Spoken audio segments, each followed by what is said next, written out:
নামাজ মানব দেহের জন্য উপকার। কেন উপকার? মাওলা আদেশ করেছেন তুমি নামাজ পড়ো। রুকুর এই কাইফিয়াত, দৈনিক কতবার? পাঁচ ওয়াক্ত নামাজে ফরজ কয়বার? 32 বার। কয়বার? ফরজ নামাজে দৈনিক 32 বার রুকুর এই কাইফিয়াত। ডাক্তার ইয়ার ইবনে খান, ইউরোপের মুসলমান ডাক্তার, রুকুর এই কাইফিয়াতে মানব দেহের যেই উপকার হয় পৃথিবীর কোন ব্যায়াম এই উপকার দিতে পারে না। উপকার দিতে সিজদা, সিজদার এই কাইফিয়াত দৈনিক কয়বার? 35 কত হয়? 64 বার। ব্যায়ামের এই কাইফিয়াত ক্যান্সার রোগের উপসর্গের জন্য সবচেয়ে হাই লেভেলের ব্যায়াম। বিশ্বাস না হয় কোন বিজ্ঞ মুসলমান ডাক্তারকে জিজ্ঞাসা করে দেখেন। ক্যান্সারের উপসর্গকে দূর করার জন্য সিজদার বিকল্প নেই। পৃথিবীর বহুত বহুত ক্যান্সার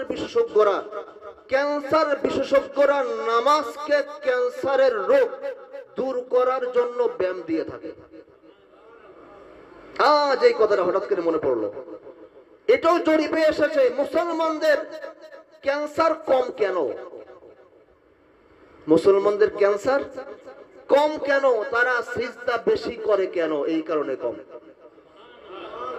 সুবহানাল্লাহ আসতে বলেন কেন? সুবহানাল্লাহ কইতে টাকা লাগে?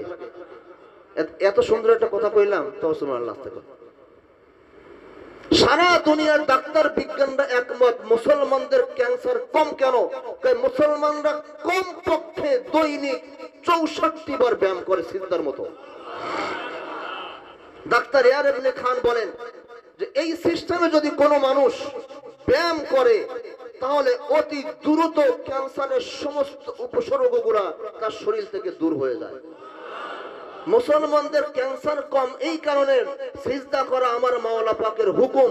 তারা দৈনিক কমপক্ষে 64 বার সিজদা করে ব্যায়াম করে, যার কারণে মুসলমানদের ভিতরে, পুরা ওয়ার্ল্ডের ভিতরে মুসলমানদের শরীরের ভিতরে ক্যান্সার কম হয়।